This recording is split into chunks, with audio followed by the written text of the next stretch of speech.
দুই নম্বর ইবাদত কবুলের শর্ত নিয়াত খাস আল্লাহর জন্য। কার জন্য? নিয়াত খাস আল্লাহর জন্য হতে হবে। নিয়াত মানে নামাজ এখন দাঁড়িয়ে নিয়াত পড়তে শুরু করব। এক মানুষ আমাদের প্রতি অভিযোগ আছে, এরা তো আহলে হাদিস, এরা তো নিয়াতই করে না, বা বলে কি বলে না, আসলে কি আমরা নিয়াত করি না? ভাই বোঝেননি আপনি, আমরা নিয়াত করি তবে নিয়াত পড়ি না। কি বললাম? নিয়াত করি তবে নিয়াত পড়ি না। মানে পড়ার পড়ার মধ্যে পার্থক্য আছে না? নাই আছে। হুজুর বোঝে না, বুঝবে যদি অ্যান্টিভেনাম দিই। কি দিই? অ্যান্টিভেনাম। আসলে এটা অ্যান্টিভেনাম, যে নিয়াত করা আর নিয়াত পড়ার মধ্যে পার্থক্য কি?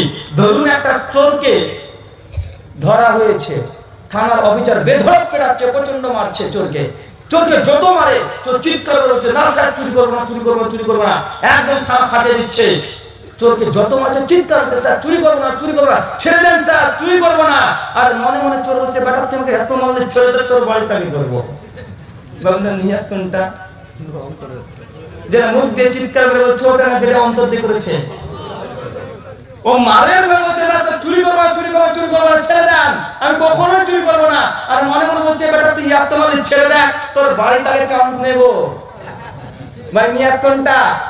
যেটা অন্তর দিয়ে বলছে এটা নিয়াত, যেটা মুখ দিয়ে বলছে এটা ধোঁকা। তাই নিয়াত করা আর নিয়াত করার মধ্যে পার্থক্য আছে না? নাই। তো ভাই ইন্নামাল আমালু বিন্নিয়াত, প্রত্যেকটা কাজ নির্ভর হয় নিয়তের উপরে। নিয়ত এসেছে আরবি শব্দ নাওয়া থেকে। নাওয়া মানে বীজ বা বিচি। ভাই বিচি কি মাটির তলায় থাকে না উপরে থাকে? মাটির তলায় থাকে বিচি। তো আপনি মুখ দিয়ে বলছেন কিনা এটা থাকে অন্তরে, এটুকু বোঝেন না? তাহলে নিয়াত করা কি ভাই? ওয়াজিব বা ফরজ। আর নিয়াত পড়া কি? বিদআত। আমরা নিয়াত পড়াকে বিদআত বলি, নিয়াত করাকে নয়। এর হুজুররা মানুষকে আমাদের সম্পর্কে বিভ্রান্ত করার জন্য জানা বোঝার পরেও তারা মিথ্যা, তারা ওয়াজ বাংলার জমিনে এখনো করছে। তারাও জানে যে আহলে হাদিসরা নিয়াত করে, নিয়াত করে না, কিন্তু মানুষকে বোঝায় যে আহলে হাদিসরা নিয়াতই করে না। যে কোনো ইবাদত করতে হলে নিয়াত খাস আল্লাহর জন্য হতে হবে। পবিত্র সূরা আন-নাম 6:8-9 আল্লাহ বলেন, ইন্না সলাতি, নিশ্চয়ই আমার সালাত, ওয়া নুসুকি, কুরবানি, ওয়া মাহিয়া, আমার জীবন, ওয়া মামাতি, আমার মরণ, বা কার জন্য? লিল্লাহি রাব্বিল আলামিন, সে মহান সত্তা আল্লাহ সুবহানাহু ওয়া তাআলার জন্য। তাহলে বোঝা গেল কোন ব্যক্তি তার বউকে খুশি করার জন্য যে জুম্মার নামাজ পড়তে যায়, ওই ব্যক্তি নামাজ হবে না। কেন? এটা আল্লাহর জন্য হয় নাই। কোন বউ যদি তার স্বামীকে খুশি করার জন্য নামাজ পড়ছে, কেন খুশি? তার স্বামী রাগ করবে এর জন্য, ভাই তার নামাজ কবুল হবে? হবে না। পবিত্র সূরা ইমরান 3:1-102 আল্লাহ বলছে, ইয়া আইয়ুহাল্লাযীনা আমানু, হে বিশ্বাসীগণ, উত্তাকুল্লাহ, আল্লাহকে ভয় করো। আমরা আল্লাহকে ভয় করি? কারা কারা আল্লাহকে ভয় করি? একটু হাত তোলেন তো। আরে সর্বনাশ, অনেকজন তো আল্লাহকে ভয় করে। আল্লাহকে ভয় করলে পেঁয়াজের দাম 250 হতো না। আল্লাহকে ভয় করলে পেঁয়াজের দাম 250 হতো না। ভাই আল্লাহকে যারা ভয় করে, ভাই তাদের উপরে রহমত বর্ষণ হবে কি হবে না? তো আপনার উপরে রহমত এসেছে না গজব? আপনারা বলছেন আমার দোষ নাই। আল্লাহ যুক্তা করলা, আমি আল্লাহকে ভয় করো, হাক্কা তুকাতিহি, যেমন ভাবে ভয় করা উচিত। আল্লাহ বলছে আল্লাহকে ভয় করো যেমন ভাবে ভয় করা উচিত, বা আল্লাহকে যেভাবে ভয় করা উচিত আমরা সেইভাবে ভয় করি? ভয় করি? জি না, আমরা সেই আল্লাহকে ভয় করি না। একটা ছোট্ট উদাহরণ দিই। আমরা মনে করছি যে আমরা আল্লাহকে ভয় করি, কিন্তু আমরা আসলে আল্লাহকে ভয় করি না। দুটো উদাহরণ দিয়ে বুঝতে পারবেন। ধরুন আপনি ঢাকাতে যাচ্ছেন, ঢাকাতে যাওয়ার পথে আপনার আছে হুন্ডা বাইক, মোটরসাইকেল, আপনার মাথাতে হেলমেট নেই, পকেটে লাইসেন্স নেই, গাড়ি নিয়ে ছুটছেন, যেতে যেতে আপনাকে হঠাৎই আপনার এক বন্ধু এসে বলছে, ভাই সামনে যাবি না, ওখানে পুলিশ আছে, গাড়ি চেক করছে। বা বলুন তো, আর এক ধাপ সামনে যাবেন? কেন যাবেন না? কারণ কি? মানে পুলিশ, সামনে পুলিশ আছে, এই জন্য আপনি যেতে চাইছেন না। কেন? মাথায় হেলমেট নেই, পকেটে লাইসেন্স নাই, সামনে পুলিশ। ভাই আপনি কাকে ভয় পাচ্ছেন? পুলিশকে ভয় পাচ্ছেন। ভাই আপনি জানেন পুলিশ যদি ধরে 100 টাকা দিলে সমস্যা আপনাকে ছেড়ে দিবে, কিন্তু তারপর আপনি সামনে কেন যান না? আপনি পুলিশকে ভয় করেন, এই জন্যই যান না। বোঝা গেল আপনি পুলিশকে কিন্তু ভয় করেন। আপনার কাছে জিজ্ঞাসা, ভাই বলুন তো, একটা পুলিশকে আমরা যতটা ভয় পাই ততটা আমরা আল্লাহকে ভয় পাই? ততটা ভয় আমরা আল্লাহকে পাই? আল্লাহ হচ্ছে হাক্কা তুকাতিহি, যেমন ভাবে আমাকে ভয় করা উচিত ততটাই ভয় করো। একটা পুলিশকে যতটা ভয় করা উচিত বা আপনি পুলিশকে যতটা ভয় করেন অতটাই যদি আপনি আল্লাহকে ভয় করতেন, এই ভয়টা আপনার জন্য জান্নাতের জন্য যথেষ্ট ছিল। কিন্তু পুলিশকে যতটা ভয় করে ততটা ভয় আল্লাহকে করি না। আরে পুলিশের কথা বাদ দেন ভাই, আমরা রাত্রিবেলা মশারি কারা কারা টাঙাই একটু হাত তোলেন তো, হাত তোলেন না। মশারি কারা কারা টাঙান? দেখেন অসংখ্য মানুষ আছি যারা আমরা মশারি টাঙাই। ভাই মশারি কেন টাঙাই? মশার ভয়ে। মশা কি রায়হান ভাই সমান? কার সমান? রায়হান ভাই সমান? জি না, মশা ছোট্ট। আপনার এই নখটা 10 ভাগের 1 ভাগ নয়। মশা, এই মশার ভয়ে আপনি কি করেছেন? মশারি টাঙিয়েছেন। আরে মশারি তো হয় না, আপনি কি করেন? মর্টিন জ্বালান, তাতে হয় না। স্প্রে ব্যবহার করছেন, তাতে হচ্ছে না। ফাস্ট কাট, তাতে হচ্ছে ইলেকট্রিক র‍্যাকেট, তাতে হচ্ছে না। বডি অয়েল ব্যবহার করছেন। ভাই মশাকে ভয় করে ভাই কত রকমের প্রযুক্তি, কত লক্ষ লক্ষ টাকা বাজেট আপনি তার পেছনে করেন। ভাই কেন? আপনি মশাকে ভয় পান। ভাই মশাকে যতটা ভয় করেন ততটা আল্লাহকে ভয় করেন। ভাই মশা যখন আপনাকে কামড়ায়, গজল একটা পেয়ারা আপনার শরীরে দিয়ে দেয়, জি না, ছোট্ট একটা কিজে দেয় ভাই, এটা পাতলার মতো, তারপর আমরা এত ভয় করি। ভাই মশাকে ভয় করার কারণে আমরা মশারি টাঙিয়ে থাকি। ভাই বলবে কবরের মধ্যে আযাব হবে কি হবে না? সাপ বিছুটা থাকবে কি থাকবে না?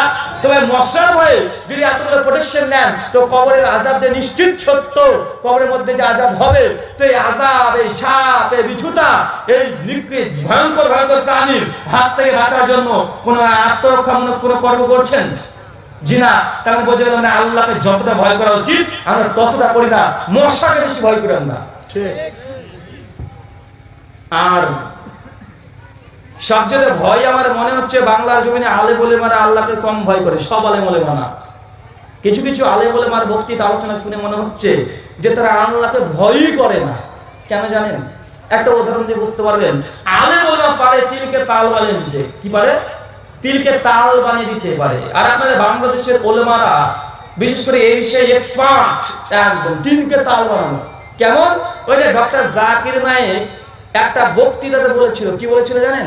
ডক্টর জাকির নায়েক শিখ ধর্মের অনুসারে প্রশ্ন করেছিল মুম্বাইয়ে, হিন্দি আর উর্দুতে, যে ডক্টর নায়েক আপনি বলেছিলেন যে আপনারা মুসলিমরা আল্লাহ ব্যতীত কাউকে সিজদা করেন না, করলে শিরক হয়। কিন্তু আমরা দেখি অনেক মাজারে অনেক মুসলিমরা গিয়ে সিজদা করে, অনেক পীরের দরবারে গিয়ে চায়। তো এটা কি ইসলামে জায়েজ? এই প্রশ্ন ডক্টর নায়েককে করেছিল।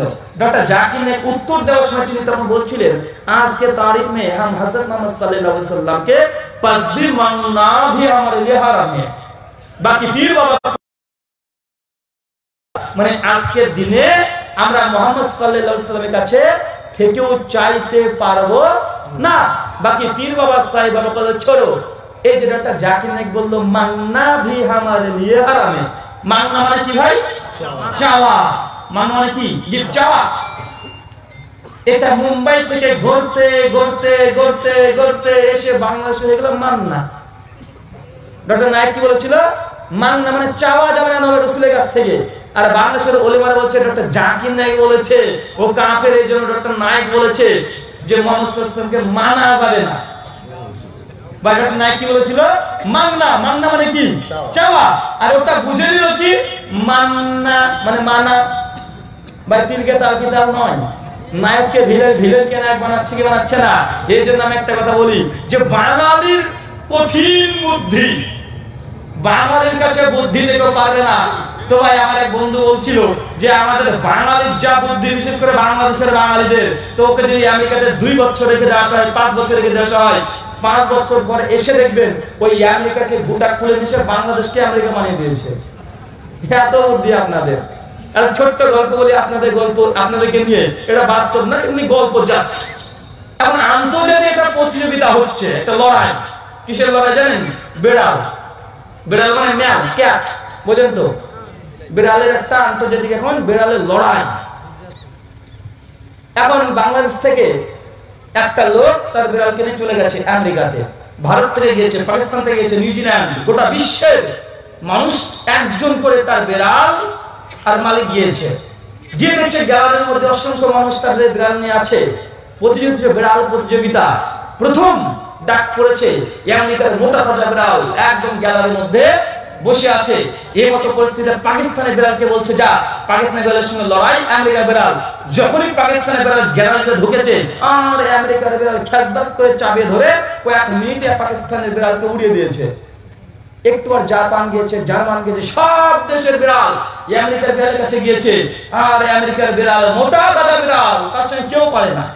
এর মতো পরিস্থিতিতে একটা লোককে দেখা যায় ঠ্যাং ঠ্যাঙে পাতলা, লুঙ্গি পরে আছে, গায়ে সেন্ডু গেঞ্জি, তার কাছে আছে একটা বিড়াল। ভাই কোন দেশ থেকে? বাংলাদেশ। কি এটা? বাংলাদেশ। তখন বলছে লোক, আরে সর্বনাশ করেছেন কি ভাই, এতক্ষণ কোথায় ছিলেন? কেন এখানে তো ছিলাম। বুঝে তখন কি দেখলেন? খেলা দেখেন নাই? দেখেছি। বুঝে ভাই আমেরিকার মোটা তাজা বিড়াল পৃথিবীর কোনো দেশ পারলো না, আর আপনার একটা বিড়াল ঠিক খেতে গায়ে মাংস নাই, মধ্যে 100 দিন খেতে পায় নাই, এই বিড়াল নিয়ে চলে এসেছেন। যদি বাঁচতে চান আপনি আর আপনার বিড়াল বাংলাদেশে যান। বাংলাদেশের লোক তখন বলছে পিকচার আভি বাকি হ্যায়, আসতে দেন দেখাচ্ছি। কিছুক্ষণ পরে বাংলাদেশের নাম ঘোষণা হয়েছে বাংলাদেশ। বাংলাদেশে সে লোক তখন গ্যালারির মধ্যে ঢুকেছে, ঢুকে তার নিজের বিড়ালের চেনটাকে তুলে দিতে বাবা যা এই বলে সঙ্গে সঙ্গে ছেড়ে দিয়েছে। দুর্বল গতিতে বাংলাদেশের বিড়াল ছুটে গিয়ে আমেরিকার মোটা তাজা বিড়ালকে খ্যাচবাস করে চাপিয়ে ধরে 2 সেকেন্ডে আমেরিকার বিড়াল ভেঙে দৌড়, লাপাতাম নাই। মানুষ আশ্চর্য, দেখলাম কি ঘটলো, এটা আশ্চর্য, আরে কি হলো এটা। মানুষ তখন সাংবাদিক চেয়েছে বাংলাদেশের মানুষের কাছে, ভাই আপনাদের বাংলাদেশিরা বাংলাদেশের বিড়ালকে কি খাওয়ান? এত রাগ, এত শক্তি, গায়ে মাংস নাই। আশ্চর্য। বিভিন্ন দেশের মানুষ আসে, ভাই আপনারা বাংলাদেশিকে কি খাওয়ান? আপনাদের বিড়ালকে গায়ে মাংস নাই, কিন্তু রাগ এত। বাংলাদেশি তখন বলছে যে ভাই অবশ্যই বলবো, তবে পুরস্কারটা নিতে দেন। আরে পুরস্কারটা নিয়ে নিন, ঠিক আছে। পুরস্কার যখন বাংলাদেশ যখন বিজয় লাভ করেছে, দেয়া হয়েছে বাংলাদেশের হাতে পুরস্কার।